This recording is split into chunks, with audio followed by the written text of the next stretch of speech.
This is Alaska. Its sheer size is staggering. It's home to the largest mountain in America, Denali. From glaciers to wildlife, Alaska is an enchanting place. A place where dreams can still be realized for those who dare to venture into its challenging landscape, where a vanishing lifestyle still exists for a few. This is a story of a few modern-day pioneers who took the leap of faith to pursue their dreams of living off the grid in the remote bush of Alaska.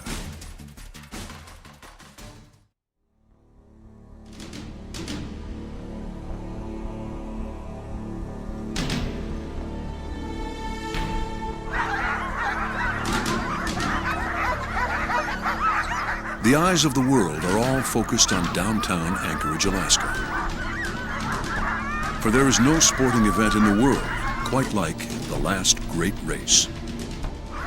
For this is where the ceremonial start of the famed Iditarod sled dog race begins. For anyone who has ever believed in the call of the wild, this is it. Iditarod veteran Ramey Smyth has finished the last great race an unprecedented 16 times and is once again facing the 1,100-mile journey to Nome. 10, 9, 8, 7, 6, 5, 4, 3, 2, 1, go! One of the big competitors from Willow. This is Ramey Smyth on his way to Nome. Ramey has been called the best closer in Iditarod's history. He is a log builder. He's married to Becca. They're the father of Ava, who is 2.5. Ramey owns a custom log home business, which is operated during the summer months. His principal helping hand and fellow musher is a hard-working young man by the name of Jeff Hemann. Yeah, Jeff, I met him quite a few years ago, and has really come into his own, and just been one of my best friends. Jeff had been working as a guide for veteran Iditarod musher Linwood Fiedler, doing sled dog tours on the Godwin Glacier outside of Seward.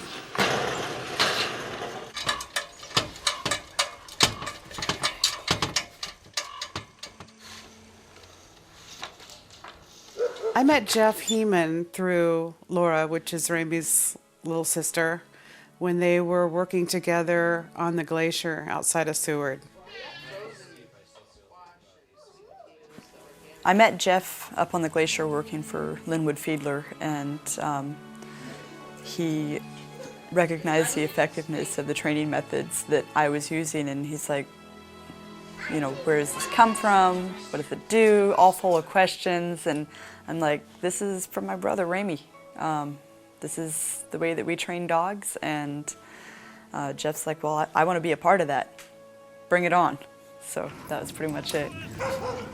I'll truck my dogs out here. I actually would, it would be a blast to come. I couldn't go as far as you guys, you know, at this point, but it'd be fun just to follow you. And oh, it's go such up a great trail. That would be a blast. And now it's snowing. Yeah. Now, yay.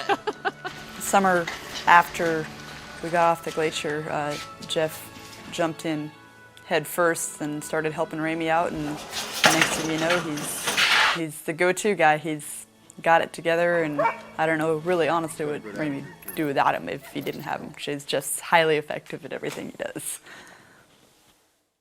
Yeah, like this fat here, this is the stuff that's, you know, moose don't really have a whole lot of fat on them, but the fat that they have is, it's surrounding like their heart and their organs, and that's what keeps them insulated and warm in the wintertime.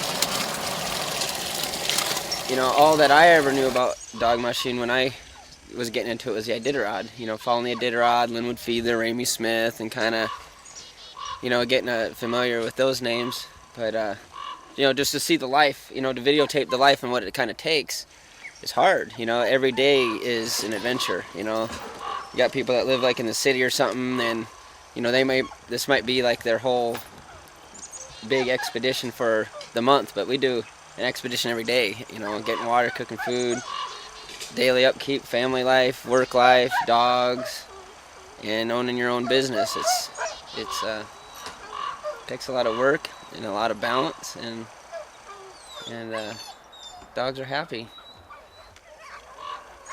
Both Jeff and Ramey start training their sled dogs well before the snow falls, usually in the month of August. These guys are brothers here.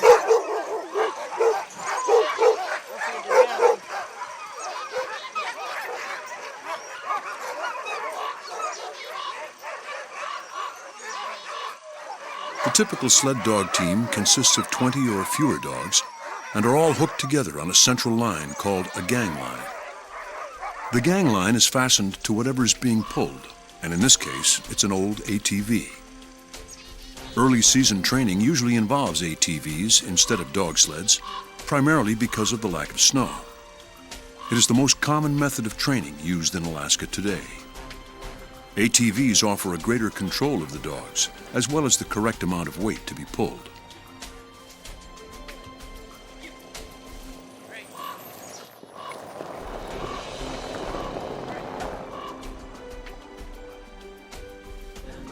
Ramey and Jeff often get together and talk about their dogs. She finished with Becca's main leader in the quest. And Becca's other main leader is Bishop. That's her other pup. That's Charlie's brother. Right. He's doing it. She just ran 70 miles last night, so she's a little tired. Wow. Ready to go back to bed. This is the dog that saved that paid the mortgage and saved the house, and she's the dog. She wanted to help me come in second in the Cusco, and then I was third in Iditarod, and all the mushers voted, and made her the golden harness winner for the year in Iditarod. I was lucky to have her. And she's finished Iditarod 10 times, and that's the dog with the best attitude that I've ever known. So, she's a good one. This one likes my shoes. They're gathering on my shoes. It's a boy. It's a good one. As old dogs retire from the team, they're replaced with a new batch of puppies, usually from the previous champions.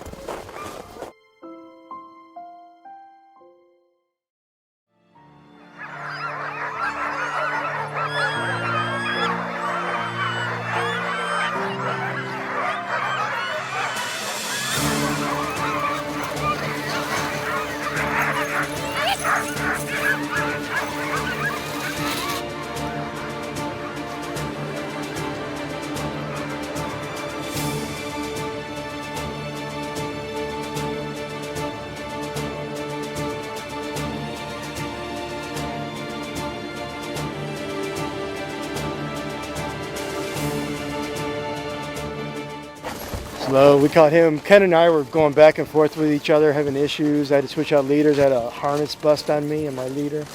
I put a tired dog in the sled about 24 miles from here. I'm not going to make a comment about Ray Reddington because he'll use it against me in the Iditarod. When I put him in the sled, we went a lot faster. Right. Yeah, that's Marlin. Okay.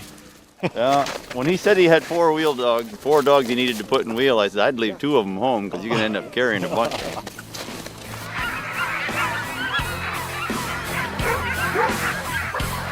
So y'all ready for the race, John? More or less. It's a long time, and we're ready to get rolling and get this over with. The race is the easy part. Training all year, I think, is the hard part. It is a dog race, and anything can happen. Yeah. Last year I had a good lead here, and ended up finishing 5th going in after day 2. Ended up finishing 5th, so it can happen. But I got to get going to my chores here before we start. You guys, if you come over here, let me show you these guys here. This is Jada. She's a sprinty little racy dog. She's actually going to do really well for me. Boo. Her mom has finished Iditarod 10 times straight, never been dropped. She's got great bloodline. Let's see, we got Wolfie and Denali. They're both right here. These guys are both litter mates, and that's their sister there, Tikona. She's laying down there. And then this is the father here, Maybe Boy. I'm going behind Jamie. She's number 21. I'm number 22, so. Ready? Okay. You have about 20 minutes, I guess. Okay. Yep, right. 2-minute intervals. And,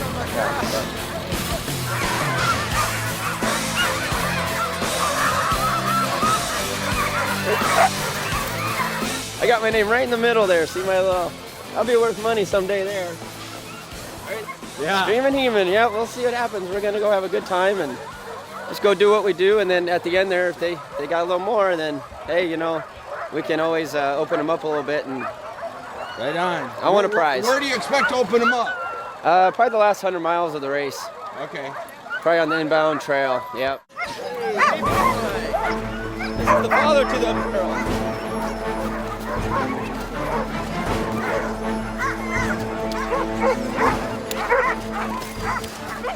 What's this you're hooking up right here? What's happening? Well, this is my neckline. Hooks to their collar, gives them this much play. And it's got a reflective in there so I can see it at night, Okay. which is really nice. And then their tug line is, this is what they're pulling from here.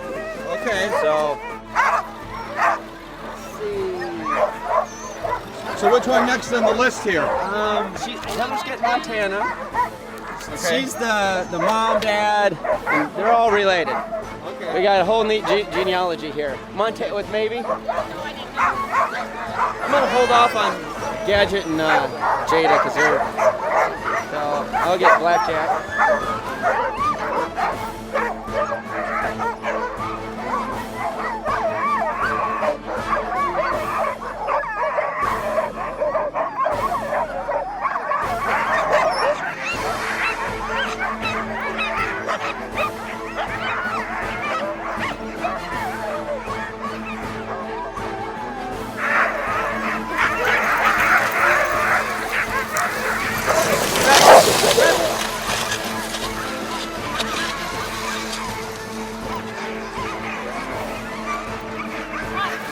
There you go. Oh. Oh.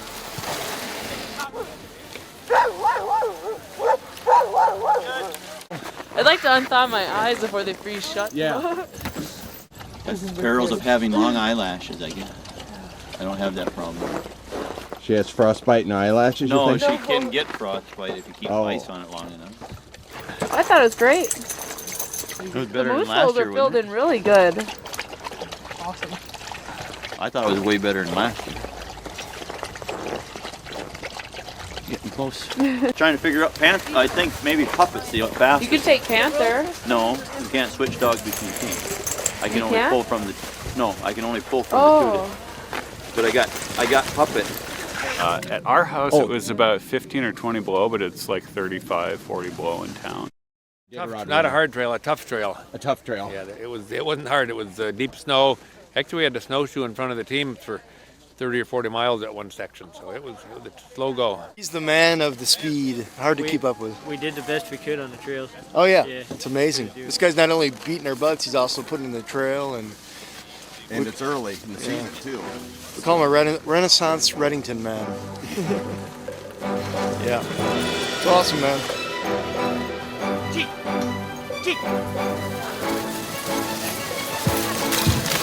There's 60 Iditarod finishes just with 3 guys, and they're consistent top 20, top 10 guys, always. This Alaskan Excursion race, I think it's going to be a really good race. I hope they keep doing it again. The trail's great. The distance is just perfect for this time of the year for training. And you're from Skagway? You got it. Skagway, wow. Ryan and Aaron Reddington, yeah, they have great dogs. Reddingtons, I have to hand it to them. They are very hardcore people. They are keeping the sport alive by putting on a new race. Ryan told me, he says, oh, I'm going to start a new race. And I said, I'll be there. I don't care how far it is, what kind of money's there, if there's a bag of dog food at the finish line or a paycheck or nothing. I'll be there just to be part of it. About, I believe 15 below when we started here. Going into Ramey Smyth's thermometer he carries with him in his dog sled.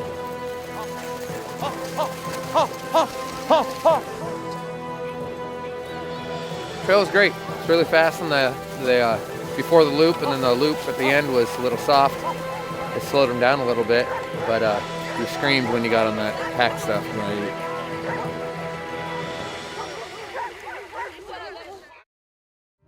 Well, it's dog racing for you. You bet, you bet. I Can't know. really bet what I'm on. Hate looking behind me. I'm like, oh, every time I look back, there's someone there.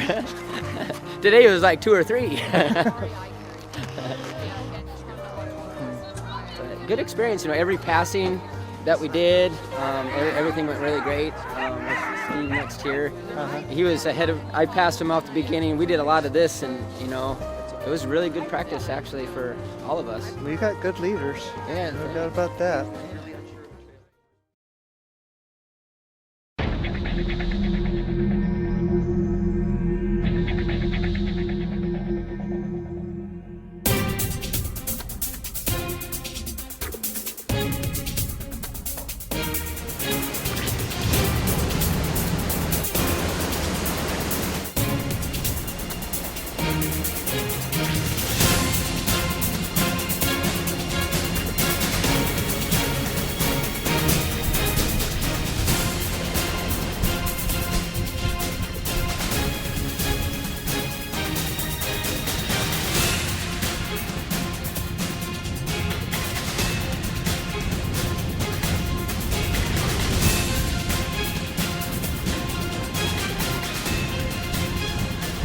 These are the very people that truly call this place home.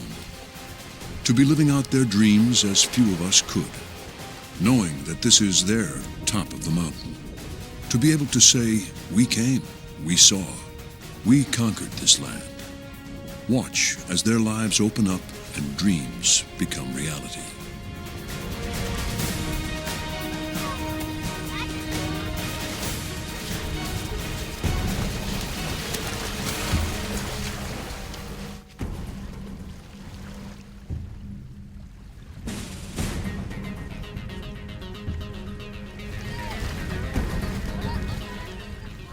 And it's so hard when you got so many people to like try to even twist your net because you're just.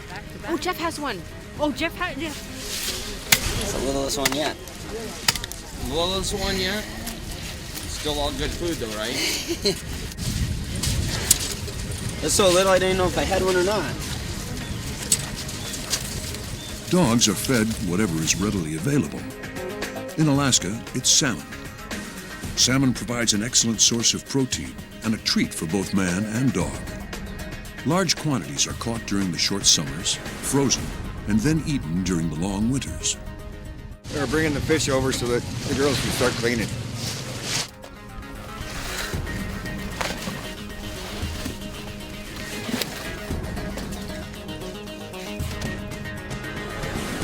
Home is at camp or at home? At the camp. Good.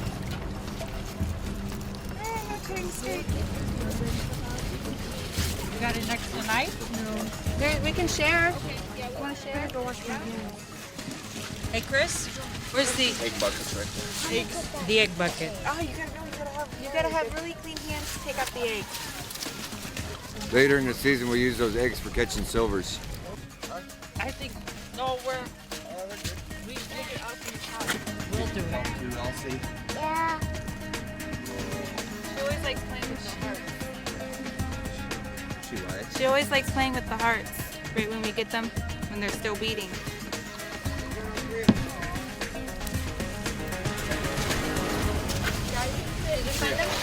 But if you start chasing the fish around, you know, then you'll never catch anything. Yeah, yeah. You know, they catch them over here, so you run over here. Yeah. And they start catching over here, so you run over here. Yeah. You know, you keep running around Can't live in everywhere, the and past. you just got to sit in one spot, get your What else spot. you got, Chris? And The traitors. then, you know, wait your turn. If you're done, Dick. I think we're done.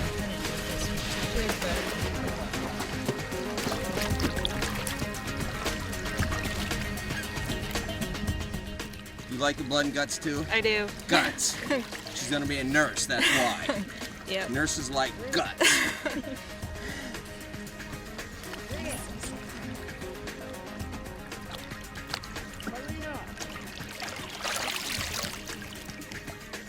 You ready for a fish, Elsie? You got to start them out young like that. And then that way when they get old like these guys, they know what they're doing.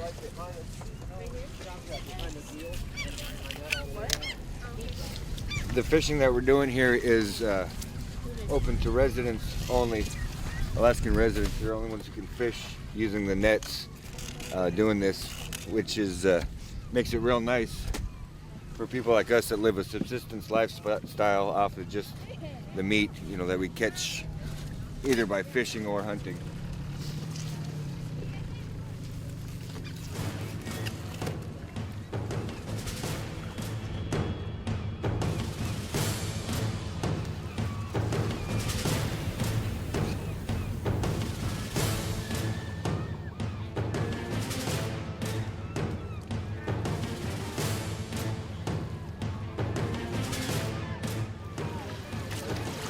pretty congested out there.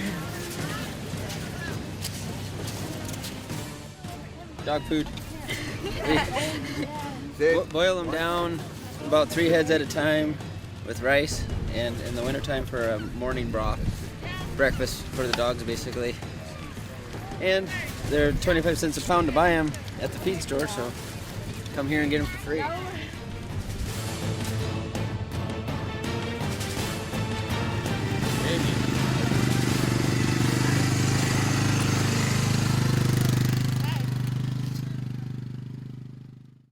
And make a statement. Okay. But look at the camera. Okay. Yeah. Done. Yeah, we're all done for today. Fish are gone. We caught every fish that is possibly able to be caught. Gone. Tomorrow morning, we're back at it. At what time? We're gonna be back out there 3 a.m. Wake up call. 2 o'clock. I'm gonna go clamming. You're gonna show me how to clean them out and everything? Yeah, it's gonna be a really I've never good done that time. before.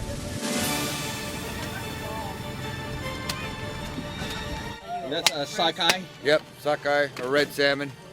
I was trying to ask you. Dea says this one's hers. Come on.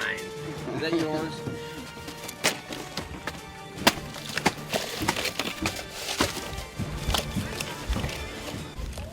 And what about Jeff? Fish heads for the dogs. The rest is for us. Yeah, these fish heads, basically what we do is we freeze them all in individual packages and boil them in the wintertime for the dogs. These guys get some of these fish heads which would go to waste. Not waste, but seagulls and animals would still get them. But we're using every part of the animal, so we use the fish and everything else that comes along with them for the dogs, and everything else that gets gutted is for us, and that's what we eat for our family.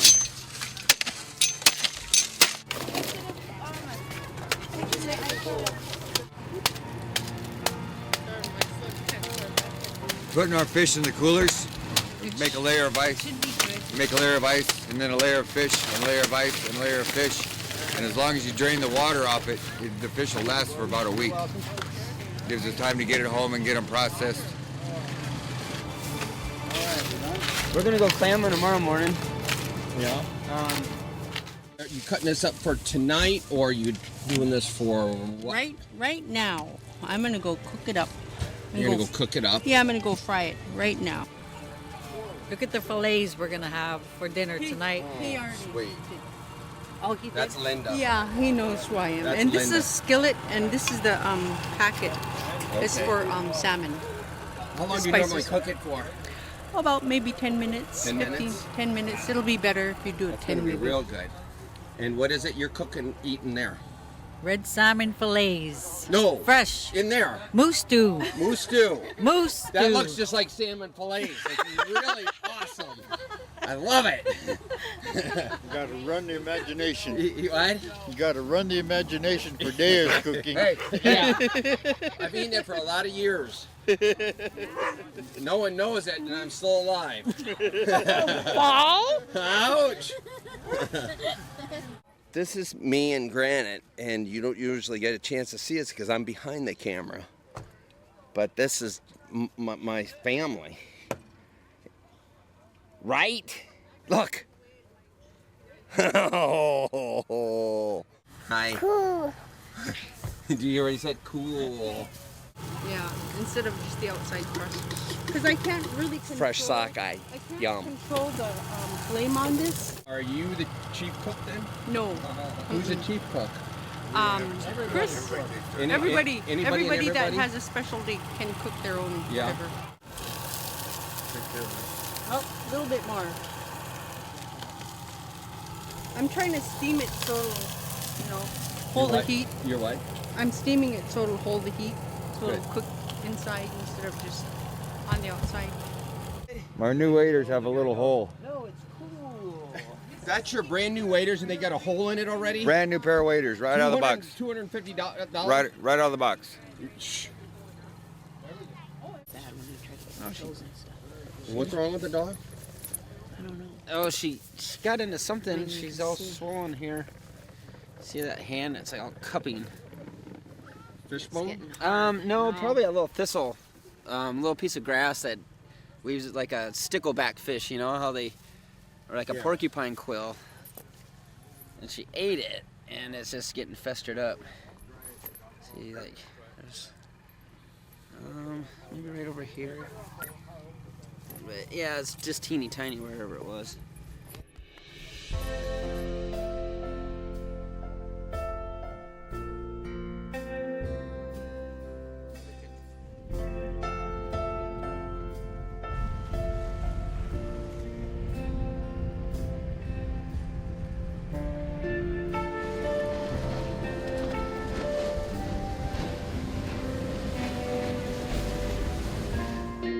Hey, you got one. Is it a king? No, that's the red. You can keep him. You need help with him? Yeah. All right. My first time, so. Oh, right on. First thing you do, punch him right in the head. Punch him right on top of the head. Hit him again. There you go. That takes the bite out of him. And then you can untangle him.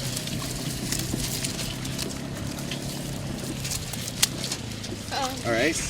Now. Okay. Stick your finger right up in there.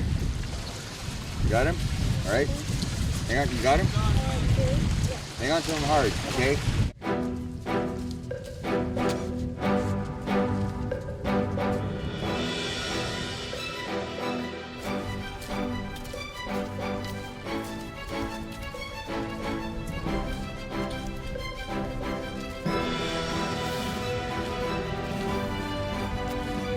We just eat fish and moose, and this is where we get our fish for the year. This and fishing poles.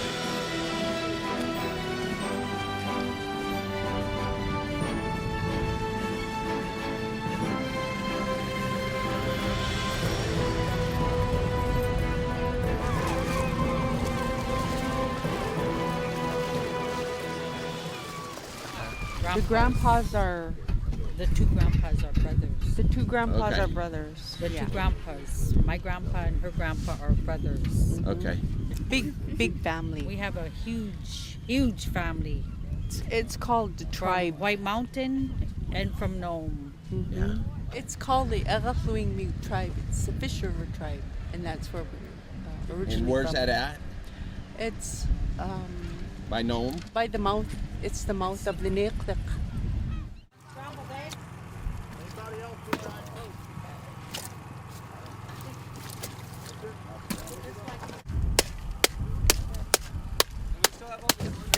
This is ice that we made at the house. Freeze our jugs, milk jugs full of ice, and bring our own ice down.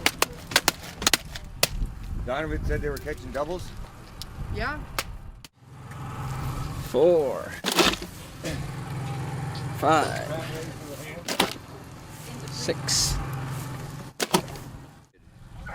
4th of July is your tradition for putting nets together for dip net season. Yep, everybody that's going fishing usually comes over.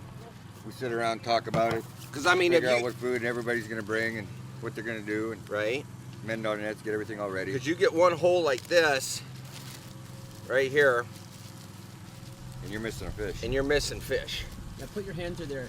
every time. I mean, just this big of a hole, and you're up the creek without a paddle, as the old phrase would say. Right. Right.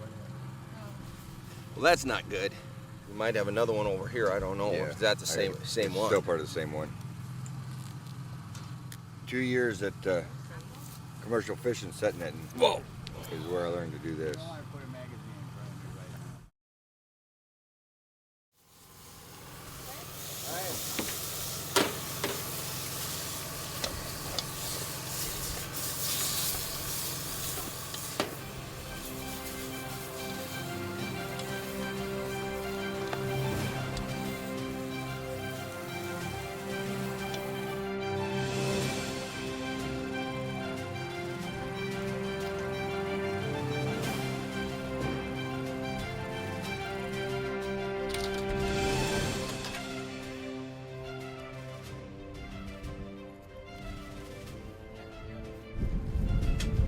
Hey, Jeff. Getting ready, Paul. I know, but I'm sure We're getting ready to catch some fish. We limit it to 25 and 10 for each child in the family. Is that pretty much how it goes? Yeah, 25 per head of household and 10 for every additional family member.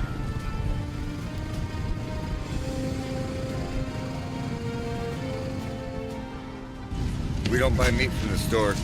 We eat moose and fish. This is how we get our fish.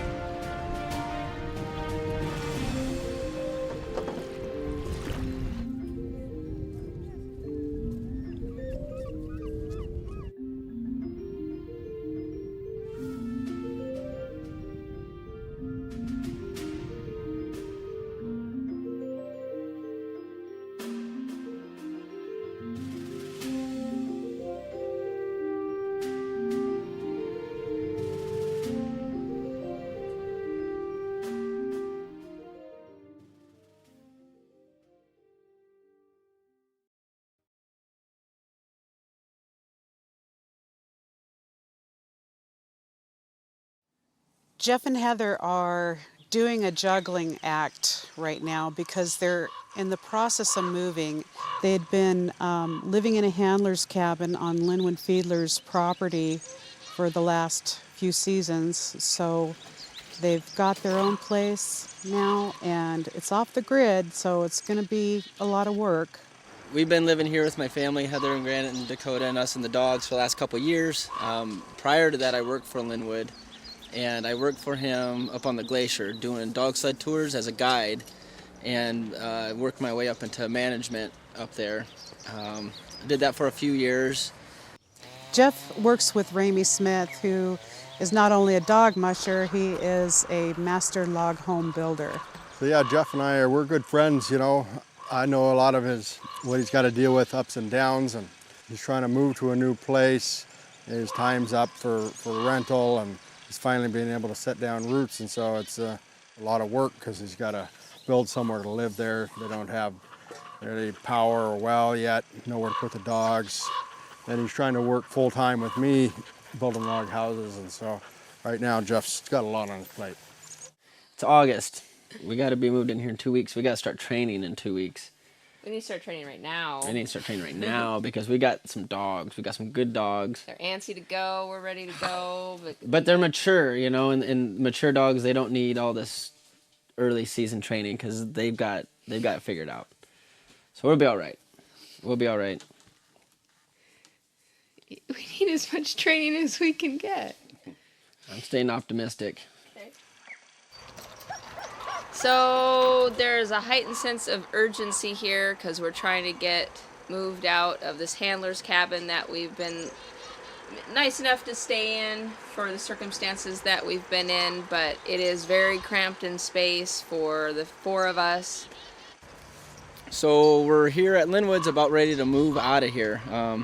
Basically, summer's coming, it's winding down, and the glacier employees that work for Linwood in the summer, they're coming down, they're going to come off. This is kind of the main base in the winter here at Linwood's. And so his handlers, dog handlers, mushers, they're going to be here living there. So basically, someone's moving in here in a couple weeks right behind us.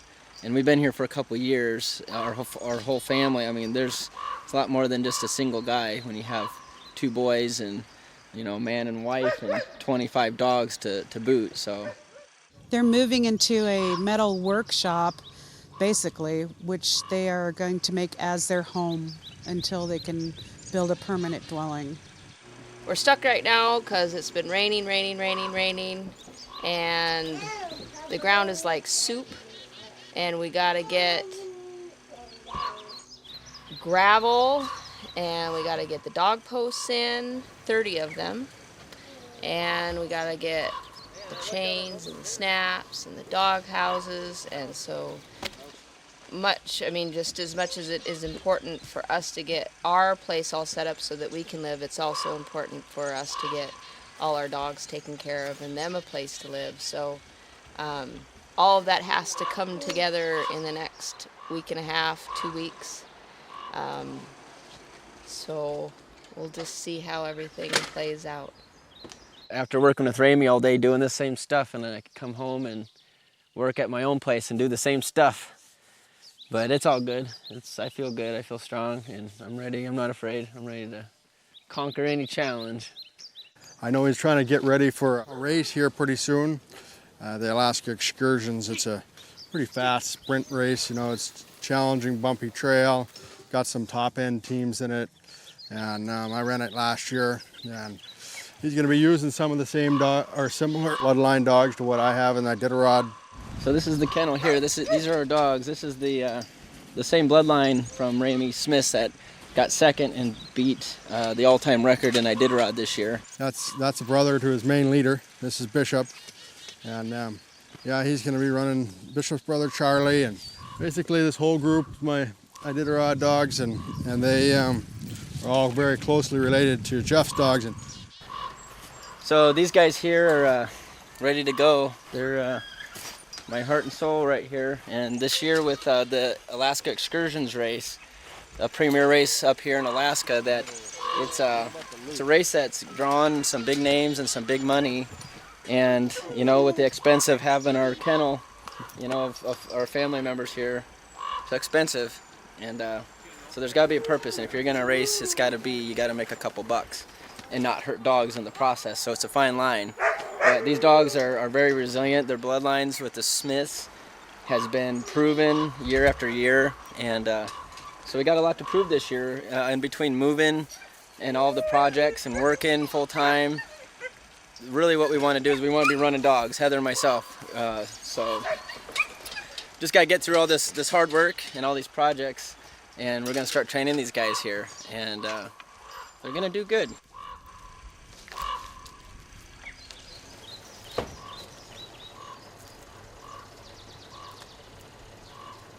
As winter closes in, work only increases for Jeff and his wife Heather. With one cabin almost finished, they still have 2 remaining cabins to be built.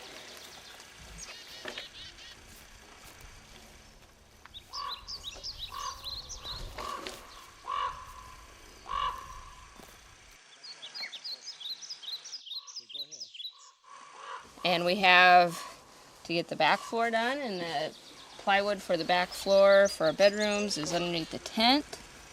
So we got to get the tent down today and take the plywood over. And I got to do the floor tomorrow so we can set up the bunk beds.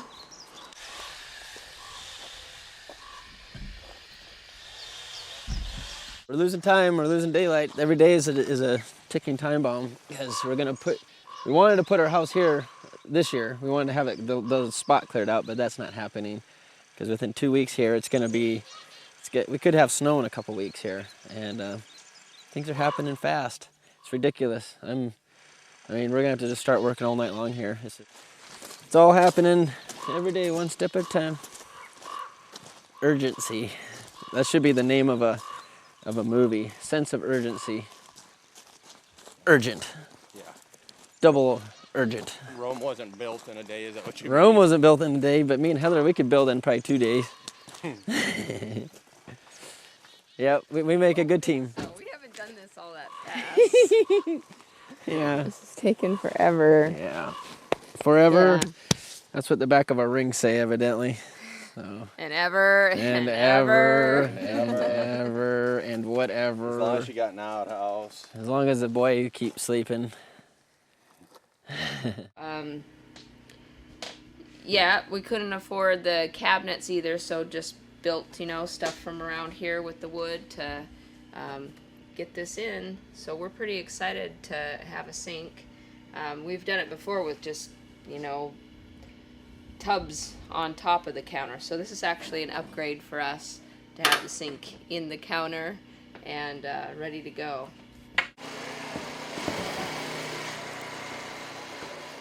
We got a wood stove and we got lots of wood going under the wood shed, so we should be all right. But our main focus is going to be the dogs. That's one thing we can't wait to get this done so we can start training dogs, and start working on our log sauna will be #1 priority to try to get done before winter as well.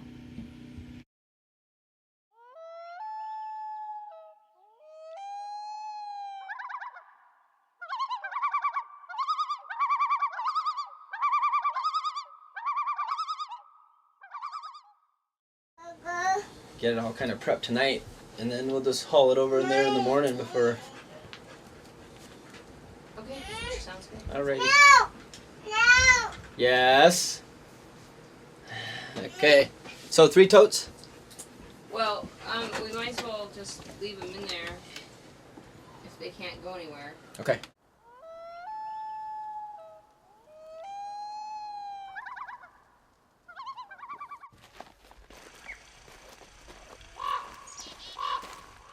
They feel they have a lot to be thankful for.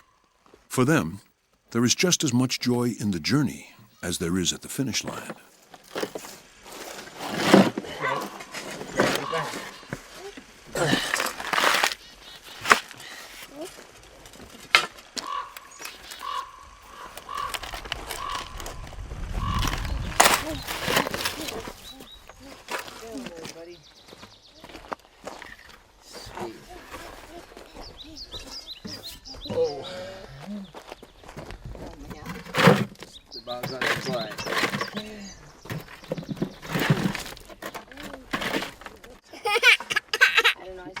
Challenged at every turn, like all wives and mothers here, devotes exhausting hours to the care of the dogs, food, and looking after children. Hold it.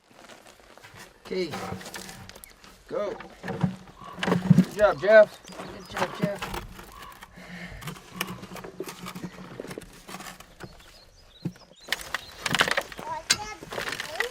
Yeah, this is kind of our line.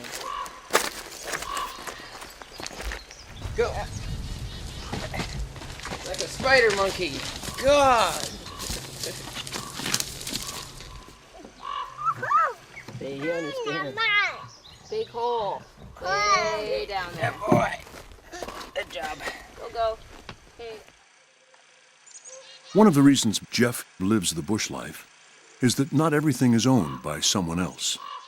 You have wide open places, you have the wood for your fires, you have the meat, and you don't have to go out and buy everything you need to survive.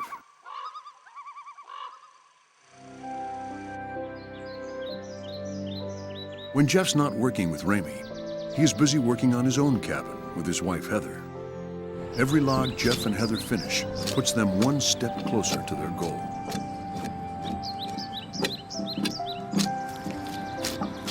Today, Ramey and Jeff are busy hauling, peeling, and preparing logs for an upcoming log home project. Building in remote locations, as they do, can be quite challenging. But when all is said and done, also quite satisfying. Down, with the weather, but I know that we can do it.